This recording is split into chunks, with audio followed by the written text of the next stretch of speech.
लेकिन अपने परिवार का पालन पोषण करते हैं, ठीक धर्म से चलते हैं, हमें भजन की क्या आवश्यकता है।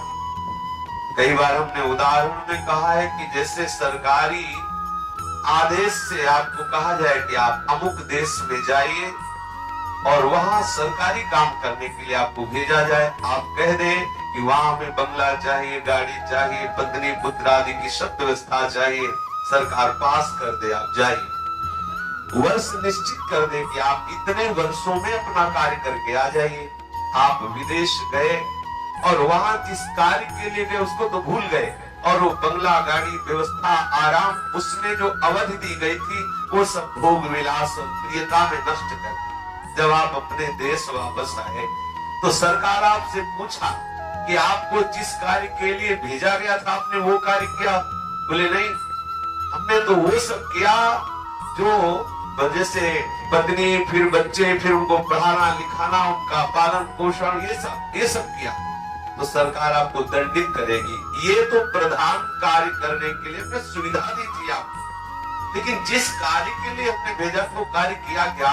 अगर वो नहीं तो आपको दंड मिलेगा, सरकार की तरफ से आपको सजा मिलेगी, सारी सुविधाएं जब्त कर ली जाएंगी और दंड की बात बन जाएगी। बिल्कुल ठीक ऐसा ही समझ। सांसारिक धर्म की प्रतिष्ठा की जाती है, वो इस सांसारिक धर्म से उठने के लिए की जाती है, क्योंकि आप इन लौकिक और व्यवहारिक और वैदिक अगर ठीक रीति से चलेंगे तो आपको विवेक, और विवेक से वैराग्य, और वैराग्य से सत्य वस्तु में प्रतिष्ठा, एक ही उद्देश्य है। यदि ये सत्य धर्म होता तो आप शास्त्रों को पढ़ के देखिए, जो भगवत विमुख है, भजन नहीं करते हैं और सदगृहस्थ है, उनको भी नरक की प्राप्ति का हेतु है, वो भी नरक जाते हैं। आप शास्त्रों में पढ़ के देखिए, हमारे ये अखिल ब्रह्मांडों के स्वामी श्री हरि कृपा कर दिए और मृत्यु लोक में भेजा कि जाओ तुम अपना काम बना। ये मनुष्य शरीर जो है ये केवल भगवत प्राप्ति के लिए, साधन धाम मोक्ष का द्वार, ये मोक्ष का द्वार है। बस सीधे परम पद में हमें आरूढ़ होने के लिए मनुष्य शरीर दिया है। कबहू करि करुणा नर देही, देत ईस बिनु हेतु सने, बिना हेतु सने करने वाले प्रभु ने हमको मनुष्य शरीर दिया। अब हमने प्रभु से कहा कि हम जाएंगे मृत्यु लोक में, भजन करेंगे, खूब भक्ति करेंगे, पर हमें पारिवारिक आकर्षण है। हम परिवार में रहते हुए भक्ति करके फिर परिवार के मोह का त्याग करके सतत अनन्य भाव से आपका चिंतन करेंगे। प्रभु ने आपको सब दे दी, स्त्री, पुत्र, परिवार सब दे। अब हम प्रधान कार्य भजन भगवत प्राप्ति से तो रहित हो गए, और यही प्रधान कार्य समझ लिया, पत्नी पुत्र आदि परिवार का पालन पोषण करना, बोले यही हमारा धर्म। ये तो प्रधान कार्य के लिए आपको सुविधा दी गई थी, क्योंकि आप कमजोर थे, आप इनके बिना नहीं रह सकते थे, तो दिया गया कि आप इनके संग से, इनसे वैराग्य प्राप्त करें। आप इन भोगों को भोगते हुए विवेक के द्वारा इनसे ऊपर उठे और निरंतर भजन परायण रहे, सत्य वस्तु का चिंतन करते हुए परम पद में आरूढ़ हो, पुनः इस संसार के चक्र से मुक्त हो। लेकिन ऐसा नहीं हुआ, और हम कहते हैं हम धर्म से चल रहे हैं, गृहस्थी का पालन कर रहे हैं। इसलिए ये जो स्नेही जन है, जो संबंधी जन है, जो पारिवारिक जन है, ये भगवान की माया का विस्तार है। इनके स्नेह भरे वचनों को विवेक के द्वारा काटिए, ऐसा समझिए ये पागल लोग हैं, ऐसा बोल श्रीपाद कह रहे। ठीक समझ लो, कोई जन इस बात को स्वीकार नहीं करेंगे। मुख्य लक्ष्य यदि हरि प्राप्ति नहीं है तो आप वैसा ही समय व्यर्थ कर रहे हैं जैसे पशुओं का समय व्यर्थ जा रहा है। कौन जीव अपने बच्चे से प्यार नहीं करता? कौन जीव है जो सृष्टि क्रम को नहीं संभाल रहा, अर्थात कौन जीव है जो संतान उत्पन्न नहीं कर रहा, कौन जीव आहार नहीं कर रहा, कौन जीव नहीं है जो शयन नहीं कर रहा, कौन जीव जन्म मृत्यु को नहीं प्राप्त हो रहा? ये मनुष्य शरीर क्या केवल इतने के लिए ही है क्या? हम जो भी प्रवचन करते हैं, जो भी हम व्यवस्था करते हैं धर्म की, वो कंचन कामिनी और कीर्ति के लिए करते हैं। अगर ये तीनों के लिए करते हैं तो वो सब वही है, जिससे हटना है वो वही है। यही तो प्रधान बात है। वास्तविक बात यह है कि सच्चिदानंद प्रभु के सिवा कुछ नहीं है, बस उन्हीं को प्राप्त करना हमारे जीवन का परम लक्ष्य है। श्रीपाद कह रहे उन्मत्त प्राय वाचः परिमुसित धियो माया अनर्थ बीजम। स्वार्थ, ये जितने हैं सब स्वार्थ के कारण प्रेम कर रहे हैं, स्वार्थ के कारण। बड़ी कृपा है उनको जिनको ये पता है कि ये सब पारिवारिक जन उनसे स्वार्थ के कारण प्रेम कर रहे हैं। अपने लोग सोचते हैं कि हमें ऐसा सत्संग मिले कि बस वो हमारे ऊपर हाथ रख दे या कोई जंतुर बांध दे या कोई भस्म वसम दे दे, ऐसी कि बस कोई दुख नहीं, सदा सुखी रहोगे, लक्ष्मी दिन का दिन बढ़ेगी और जो कुछ चाहोगे सब प्राप्त होगा।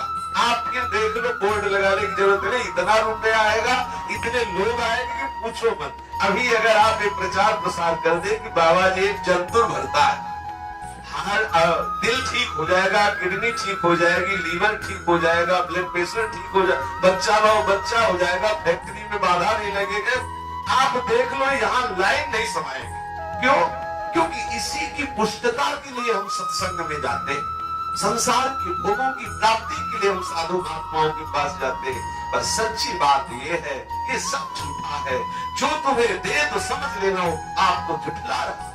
ये संसार केवल स्वार्थ से प्यार करता है, क्योंकि ये अपने सुख के लिए हमें अपना मानता है। जिस दिन पता चलेगा कि हमारे सुख में बाधा डालने वाला है, उसी दिन वो हमारी हत्या कर देगा। सुंदरदास जी कह रहे हैं कि बड़े महापुरुष है कि बार बार समझा रहा हूं बावरे, ये ममता की मृत्यु को काहे सिर बांध रहा है। ये पारिवारिक जनों को, मित्र जनों को, रिश्तेदारों को माया ने लगाया है कि ये एक भी बार कृष्ण न बोल पाए, तुम्हारा यही पक्ष है। माया ने इनको प्रेरित करके लगाया है कि एक कदम भगवत मार्ग में चलने न पावे, एक श्वास भी ये भगवत चिंतन में लगाने न पाए, तुम्हारा उपाय है। और भक्ति ने अपने पार्षदों को लगाया, संत जनों को, कि एक श्वास इनकी बेकार न जाने पावे, हर श्वास इनको भगवत चिंतन में लगा। ये माया के पक्ष वालों को भी जाना पड़ेगा भक्ति के पक्ष में, और भक्ति वालों को भी जाना पड़ेगा माया के पक्ष में, जाना ही पड़ेगा। ऐसा खेल है, ये हरि का रचा हुआ खेल है एक ही, जो नाटकाचार्य श्री हरि है उन्हीं के द्वारा रचा हुआ एक खेल है।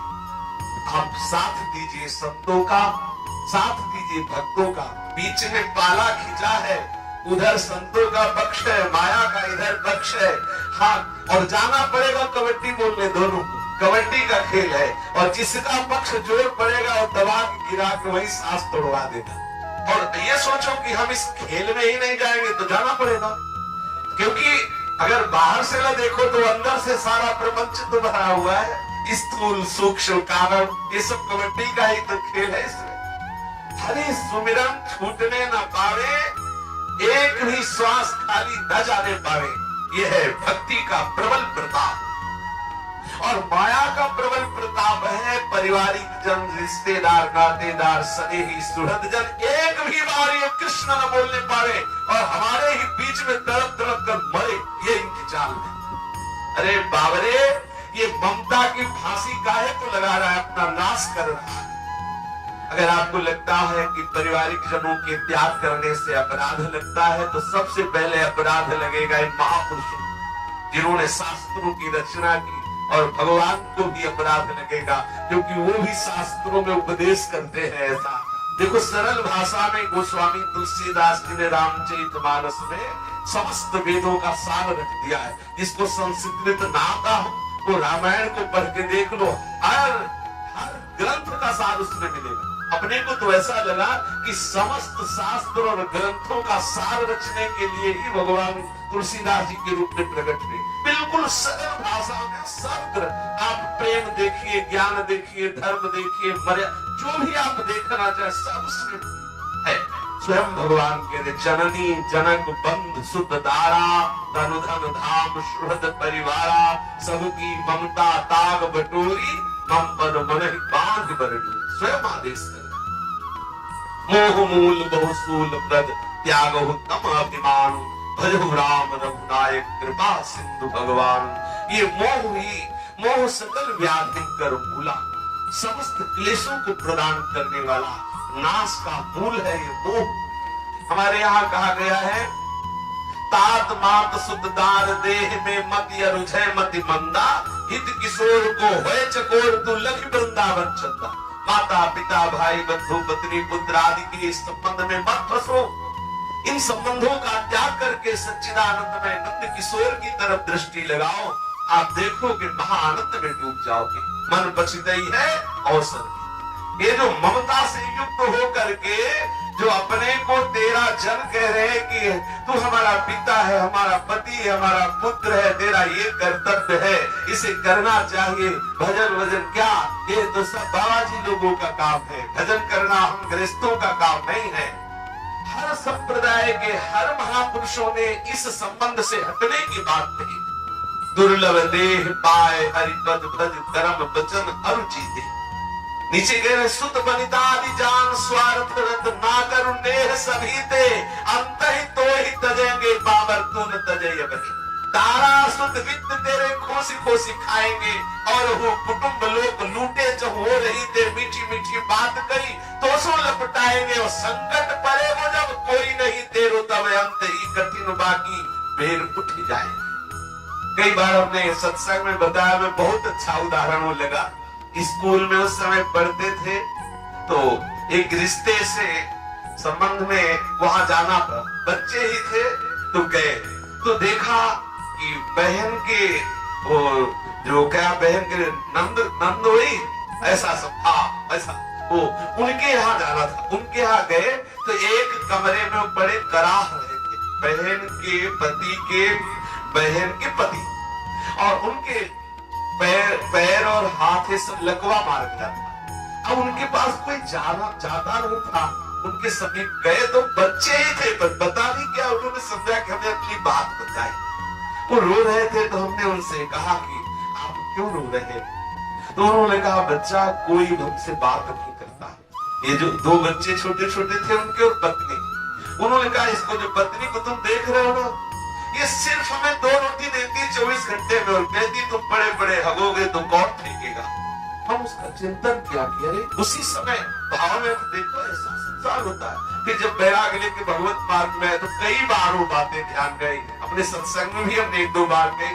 बोले कह मीठी मीठी बात कही तो सो लपटाएंगे, संकट पड़े वो जब कोई नहीं तेरो तब अंत ही कठिन बाकी बेर उठ जाए। ये सब स्वार्थ का संसार है, जहां स्वार्थ की पूर्ति वहां है सब कुछ। देखो स्वार्थ बनता हो तो भैया कहेंगे, तो स्वार्थ नहीं बनता तो ये शरीर ही गया था उधर। जब एक बार औषधि कराने के लिए तो पता चला किडनी फेल हो गई। बोले बाबा जी मर जाएगा तो क्या फर्क पड़ता है, कोई नहीं आया, कोई पास नहीं आया। एक मन में था एक धागा अंदर से हल्का सा मोह का कि कभी ऐसी स्थिति आई तो परिवार वाले ऐसा है। ठाकुर जी ने उसका भी ऑपरेशन किया काफी समय पहले की बात। कोई संसार विश्वास करिए, केवल भगवान की माया का ये नाटक है। यदि आप अभी समझ जाएंगे तो जितनी श्वासें बची है इतने से ही काम हो जाएगा। हमें आकांक्षा नहीं करनी कि हमें 10 वर्ष और जीना, जितनी श्वासें इतने से ही काम हो जाएगा। ये सब स्वप्नवत संसार है, ये जितनी मित्रता आदि सब व्यवहार आदि है ये केवल माया की चाल है। तुम्हें भगवान विमुख करने के लिए सावधान हो जाओ।